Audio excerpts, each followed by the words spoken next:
अधिवेशनाच्या दुसऱ्या दिवशी सत्ताधारी आणि विरोधकांमध्ये जोरदार खडाजंगी.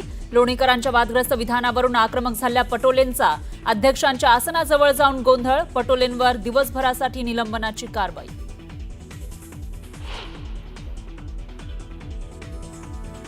विधानभवन परिसरामध्ये सत्ताधाऱ्यांविरोधात रोहित पवारांची बॅनरबाजी. गजनी सरकार विसरभोळा कारभार अशा आशयाचे पोस्टर झळकवत कृषी योजनांचा सरकारला विसर पडल्याची केली टीका.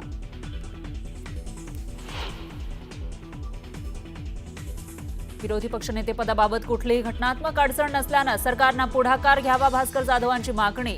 तर नाराजी दाखवत पद घ्यायची जाधवांची खिळी. योगेश कदम यांचा टोला.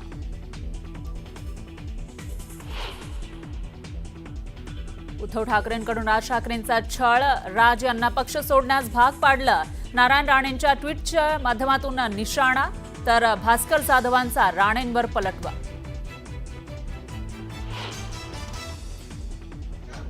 शक्तीपीठ महामार्गाविरोधात विरोधक आक्रमक. विधानभवनाच्या पायऱ्यांवर आंदोलन. सरकारच्या विरोधात जोरदार घोषणाबाजी.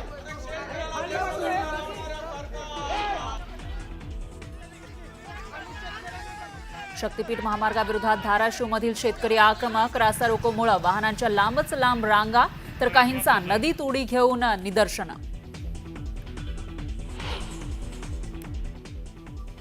5 जुलैला ठाकरे बंधू एकाच मंचावर येणार. वरळी रोममध्ये साजरा होणार विजयी मेळावा. राऊतांकडून निमंत्रण पत्रिका शेअर.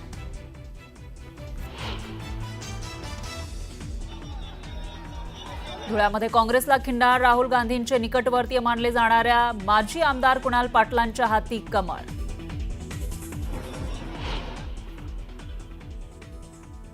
पुण्यातील श्री ज्वेलर्सच्या सराफाकडून अनेक महिलांची व्हीसीच्या माध्यमातून फसवणूक.